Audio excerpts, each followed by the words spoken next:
Itok mo yan.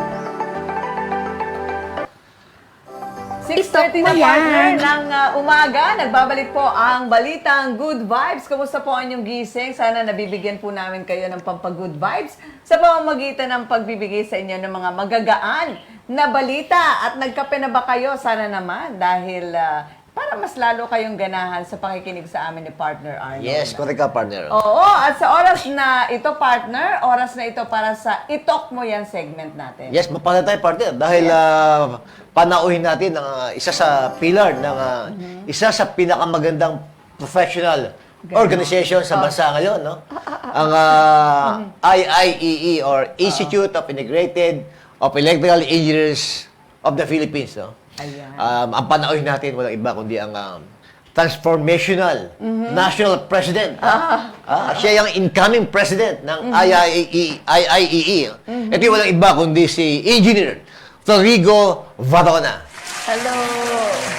Magandang good vibes. Magandang good vibes. Magandang good vibes sa ating mga tagapakinig at sa ating membro ng IAE, mga 72,335 sila sa 105 chapters sa buong Pilipinas and mayroon din sa Itok mo foreign, yan. more than 3,000 sila.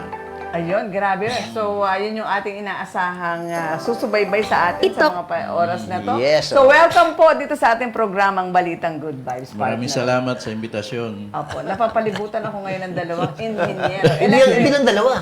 Meron pa isa doon si Alex. Correct ka dyan. So, sige, simulan na natin na kilalanin si Engineer Varona, partner. Go ahead. Yeah, sir. Sino ba si Engineer Varona bago naging isang engineer? Well, ako'y isang working student. Ako'y nagtrabaho sa factory, naging electrician habang nag-aaral. Nag-aral muna ako ng vocational, technical, bago nag-engineering, bago nag-masteral, bago nag-PhD. Parang electrical practice, electrical, di ba? May kurso doon, electrical. Naghihila rin ako ng wire. Sanay ako sa trabaho habang nag-aaral ng engineering. So, bago naging engineer si Engineer Varona, may mga pinagdaanan pala. Kumbaga, hindi ganun kadali agad bago naging engineer. Siyempre. Ang mga engineer, yung mga hardworking yan. Yan. Taga-tubong ano po kayo? Saan po kayo nanggaling? Ako'y taga Leyte. Now, kaya lang, yung tatay ko kung saan-saan napupunta. So, from Leyte to Samar to Cebu, bago nag-Maynila. So, hindi ko alam kung ilan kami. Ganun ba? Pero may artistang Dante Varona. Basta Varona, kamag-anak ko yan. I see. Kukunti lang eh. Okay. Sir, di ba ikaw ang aming incoming IIE National President? No? Ano ang direksyon ng mga electoral practitioners sa ilalim na iyong panunungkulan? Transformational. Kasi ngayon, it's about digital transformation. Siguro sa knowledge ko sa digital, isi-share ko yon. Now, with that, magpo-focus ako sa mga miyembro. Papaano i-elevate yung kanilang profesyon, yung kanilang career, hanggang sa international recognition. Pangalawa, yung electrical safety. Alam naman natin na yung ating mga outlet walang grounding. Ipopromote natin yun na may proper grounding para maiwasan yung mga sunog at yung mga aksidente, yung mga electrocution. Yun yung aking major activity mula dyan. I see, partner. Nabanggit mo na na siya yung bago, so katatapos niyo lamang ng national election. Ng national election at si Engineer Varona ang bagong presidente. At narinig ko sa sinabi mo na transformational ang inyo pong focus. Talagang updated si Engineer. Hindi kayo nagkamali ng pagpili sa kanya bilang Siyempre, ang gobyerno ngayon, ang trust ng government ngayon ni Pangulong Marcos, digitalization. No? Kaya napakaganda at very timing yung kanyang advocacy, no? Bilang sa Pangulo ng IIEE. Bakit niyo po naisip yun ang focus ng inyong panunungkulan bilang leader? Ngayon kasi we have the emerging technology. Pagka hindi ka naka-adapt, you will be phased out. So, ang kinakailangan talaga natin for us to become efficient in what we are doing, to become effective. Ang ating mga chapter ay all throughout the Philippines, papaano ka makakapag-communicate, kailangan natin mag-transform. Hindi pwedeng papel-papel lang tayo, face-to-face. Para maganda yung interaction, we go to virtual, we go to digital. So with that, we have, kaya transformational, ito we will experience exponential growth. Yung halimbawa, tayo papel-papel ngayon, ginawa nating digital. Yung digital copy natin, hindi expensive yun. We can distribute that anywhere in the world. Yan, madaling, we just have to come up with a platform. Yun yung kailangan natin. Pero to do that, kinakailangan natin yung mga miyembro, makapag-communicate tayo sa kanya, establish natin yung proper platform para sa digitalization. Sir, yung mga electoral practitioners ba natin, makakasabay ba sa global competition? Ay, yes. Actually, marami tayong magagaling na mga Pilipino sa ibang bansa. Ang kailangan niya natin, makakonect sila sa atin. So, ang tawag ko doon, connecting the dots. Lahat ng mga Pilipino, mga engineer sa ibang bansa, makapag-communicate sa atin, makashare sila ng knowledge sa atin para ito ay para sa pag-unlad nating lahat. Kasi kung kulang tayo ng impormasyon, edi mapag-iiwanan tayo.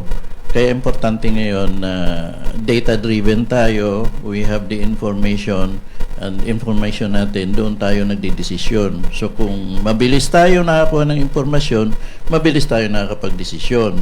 Kung tama yung impormasyon, tama rin yung ating desisyon. Yan yung ating direksyon. At lahat ng mga membro, yung 72,335, magkaroon sila ng platform na makikita nila ano direksyon, ano ba yung tinutungo, effective ba itong ginagawa natin. Ganon yung ating So, transformational is ma-train natin sila na maging leader din. Yun yung plano. Sa 72,000 active electoral practitioners natin, marami pa bang hindi nakakaalam ng grupo natin, ng samahan natin, o may mga injuries pa ba dyan na hindi active na dapat hanapin natin? Actually, mga mahigit 30% ang inactive, mga 23,000, 72,000 yung active plus 23,000. We are around 75 to 76,000. So ito ay we are focusing na makuha rin natin sila maging active. Ano bang dahilan bakit hindi sila active? Sila ba'y tinatamad lang, busy, boring, walang gaano nakukuha? We have to know para ma-address natin. Ganon yung sistema. Alam mo, partner, dapat maging yung mga electoral practitioners, mga engineers, dapat maging active. Alam bakit? Kami yung mga engineers ang nagbibigay ng isang malaking bahagi ng ekonomiya ng Pilipinas. For example, yung power sector. Sino ba nagpapatakbo niyan? Mga electrical engineers. Kikreate ng power, may mga kuryente, may communication. Kaya dapat talaga mahanap natin yung mga hindi active na members na sa ganun, lalo pag tumibay, lumakas ang ating samahan. Yes, basically, yung kuryente, kailangan yan, basic para sa pag-unlad. Kung walang kuryente sa isang komunidad, mabagal yung pag-unlad niya. Kung may kuryente, mabilis. Kasi makakabilis yan ng mga modern equipment, magiging informed siya, magiging mas mabilis yung kanyang direksyon at saka skills. Oo, sa amin, sa probinsya nga, basta nag-brown out, malungkot na kami, di ba?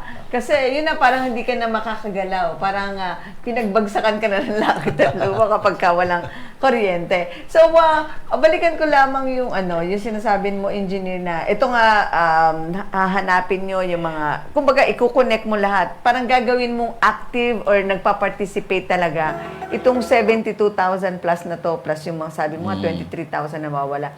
So, sa paano mong paraan ito aabutin? Paano mo sila makukonect? Meron kasi akong programa kung tawagin ko chapter. So C is chapter and membership development. So focus tayo sa halughugin natin lahat ng mga miyembro natin sa buong Pilipinas at saka abroad Pangalawa is H, harnessing people and technology. A is ASEAN EPIC recognition. P is professional and career development. T is training and certification. E is e-transaction. Ito yung digitalization. R is reviving camaraderie and fellowship. Kasi importante yan eh. Kultura ng mga Pilipino yan eh. Pagka malungkot, boring, iiwanan natin eh. So, kailangan natin maging masaya rin. So, alam mo naman yung mga engineer, mahilig sa kasayahan. Oo, tsaka, di ba, maganda yung, yung connected sa isa't isa eh. Kasi yung mga wisdom ng mga dati, mga, Experience, mga experience niyo may ipapasa nyo sa susunod na generation. Tama po ba? Yes, we have formal na training. Meron tayong non-formal, yung iba naman through forum. Apo. So, ini-encourage din namin ng mga expert, mag-participate sila. We would like to publish best practices. Yes. So, halimbawa, may incidents. Ano nangyari dyan? Bakit, about safety parati ito, bakit na-aksidente? Bakit nasunog? Bakit namatay? So, para maiwasan ito, kailangan pag-usapan. And then, isulat ito, mabasa ng lahat para hindi na mangyari. Yun yung direksyon. So, hindi lang siya code reference, hindi lang siya standard, kung hindi, ano talaga yung practices na practical. Yun yung plano namin gawin. Tsaka, Okay. partner, yung mga engineers, kami, yung samahan namin, nagtutulungan yan eh. For example, may isang project sa engineer. Ipopost siya sa GC ng chapter members. No? May mga sasagot dyan. Ito dapat gawin mo, ito. Kasi nagawa na nila. No?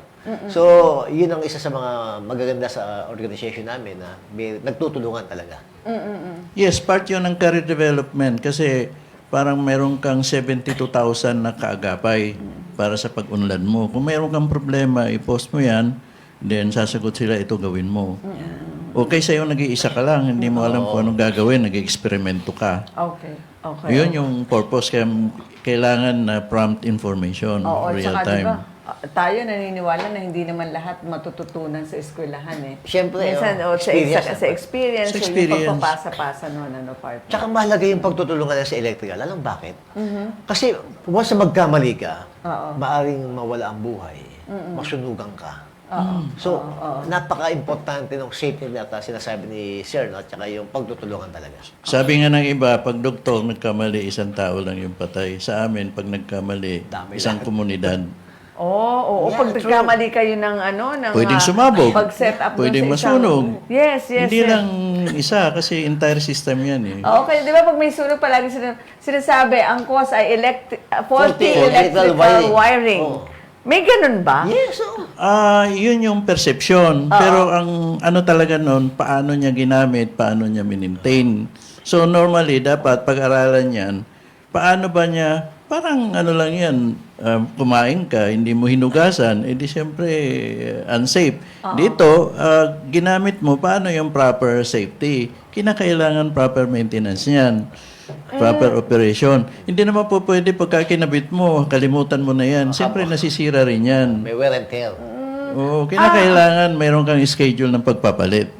So yun po. Pero never po na nangyari na yung pagka-set up. Kasi di ba usually naman yan, kunyari nagpagawa ka ng building, di ba i-inspect naman yan bago i-occupy, bago issuehan ng ready for occupancy. So, hindi po nagkakamali sa pag-layout ng mga kable doon. Ang nangyayari, pumapasok yung problema dahil hindi properly maintained. Nag-overload. Yes, halimbawa, sa simula, okay yan. Dahil sa lagi nagiinit yan, lumulutong yung, Wiring. yung balot. Eventually, matatanggal yon, magiging open na. Sasabihin mo, faulty wiring. Pero ang naging problema noon, maintenance. May time na papalitan mo yun. O halimbawa, in-screw mo, lumuluwag yun eh. Pagka lumuwag, maglulus wiring, mag-i-spark siya. Magagalingan ng sunog. Kaya kinakailangan proper na mini-maintain mo yun. Oo, lalo pa pag binaha, di ba? Pag binaha, di ba? Yun din. So, it's a must na pagka binaha talaga, i-check muna yung yun pong mga linya ng kuryente. Yeah, ang isang ngayon, dahil sa grounding, pagka wala kang proper grounding, pag nahawakan mo yan, pwede mamatay yung tao. Now, inihikayat namin yung gobyerno na maiwasan na yung mga outlet na walang grounding. Ibig sabihin, kung wala kang ibebenta na walang grounding, lahat yun mga kailangan ng grounding. Then pangalawa, siyempre yung ating gobyerno ay titingnan niya, may proper grounding ba yan? Kung wala, dapat i-require siya. So, mga bahay natin, mapapansin natin yan, walang grounding. Partner, para ma-enlighten ka, yung grounding, ibig sabihin yan, di ba nakikita natin 2 wires lang, di ba? Oo, yun yung isa mga appliances. Oo. Ngayon, dapat 3 wires. Yung isa grounding. Yung parang putol, na parang merong paikot na silver. O, yung mga computer natin, 3 yan, binabali na lang natin yung isa. Pinabali. Pero yung pala, hindi dapat gawin. Safety yun eh. Sa bagay, kaya nga nilagay may purpose yun, pero hindi natin ginagamit. Kaya nga yan, yung electrical, that will be our mission. Ma-educate yung mga tao na dapat may grounding yan. Huwag siyang bumili ng walang proper grounding. Ayun, balikan kita doon. Yun nga ang tatanungin ko eh. Sa kabuuan, national scale, yun po, kung magiging properly na magkakaroon ng communication, magkakabalitaan, ma-share yung Knowledge. wisdom ng inyong miyembro, oo. Ano po yung malalim na impact nito sa ating bansa? Sa ngayon, marireduce natin yung statistics na karamihan ng cost ng sunog ay electrical related. So I think more than 50%, ma-reduce mo man lang sa kalahati yan or ma-zero. Malaki ng impact kasi kami, we have more than 72,000 member. Kung lahat yan concern dyan. Tapos yung komunidad, i-educate sila. Siguro mababawasan natin yung mga electrical related na sunog. Tsaka partner, yung IIEE, Ganun no? pala, no? Hindi lang yan, yung IIEE natin, very close ang communication sa Bureau of Fire. Yun, So, kailangan natin ma-inform yung lahat ng tao tungkol dyan. Okay. So, ikaw, makita mo lang, walang grounding, pwede ako mamatay, pwede magkasunog. O yun ngayon, na-educate nga ako eh. O yun pala yun, akala ko palamuti lang yun, pampaganda lang eh. Yung pala, may mabigat na purpose Dahilan. yun. O kaya nando doon. Halimbawa, rep, kung grounded yan, nahawakan mo, pwede ka mamatay. O kasi di ba yung usually tatalsik kayo, sobrang malakas yung ground. O, Gumagano ka, di ba? At saka, yung breaker, mga 20 ampere yun, hindi ka mabubuhay doon kung mag-ground kasi ang grounding makakamatay, 0.1 ampere lang, patay ka na eh. gano'n. Okay. Okay. O hindi lang alam ng tao na ganun lang kaliit, mamamatay na siya. Okay. So, yan po ngayon ang trust ninyo talaga, parang paigtingin yung information drive ng inyong association para sa awareness, ng mga tao. Ganun po ba? Yes, so, iyan lang, within my term, kasi 1 year lang naman ako eh. Opo. Ma-inculcate ko lang yan sa ating ilang milyon tayo na tao. 110 million. O, kung lahat yan, tuwing hawak, walang grounding ito, hindi ko ito bibilhin. Yes. Di ba? Okay. O ito, computer, 3 hindi ko ito puputulin. Hahanap talaga ako ng saksakan na may proper grounding. Di dapat po pala talagang, kasi yung mga lumang, mga building ganyan, parang hindi talaga siya designed na may 3 na may 3 butas na may grounding Kaya nga, So, it's kailangan about, influensyahan natin yung gobyerno LGU. na instruct sila na mag-rewire sila. Gumamit sila ng proper grounding. mag-rewire. Mahaba-habang, matindi-tindi Malaking gastusan. trabaho yun. Malaking no? gastusan. Mag-rewire. Pero Opo. safety. Yes, exactly. Exactly po, opo. So, napakahalaga po ng statement mo, Engineer Yes. Barona. Kung nakikinig ngayon yung atin pong mga taga, kasi baka akala nyo, nag-chikahan lang kami dito ni partner, nakipag-chikahan kay Engineer Barona. Ang kanya pong layunin is, yun nga, ma-educate ito pong sambayan ng Pilipino kung papaano makakaiwas dun po sa, yun nga, sa sunog, dulot ng maling paglinya, di ba, at hindi na-maintain ng mga linya ng kuryente. So, yun po pala yun. So, partner, Ina-advocate niyo yung electrical safety. No? Electrical safety, Last question, sir. May mga nakikita ka bang challenges sa panunungkulan natin ngayon? May mga challenges yan kasi siyempre yung tao natin ayaw ng pagbabago. Pero kung ma-educate sila, ma-inform sila, kusa na lang susunod yan.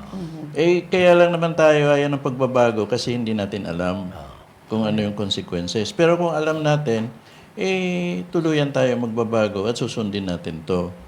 So like electrical safety, kung iyan may educate lahat ng tao, it will start from people. Ordinarily, ito bibilin kasi hindi mo naman alam, pero kung alam mo na unsafe yan, hindi mo bibilhin.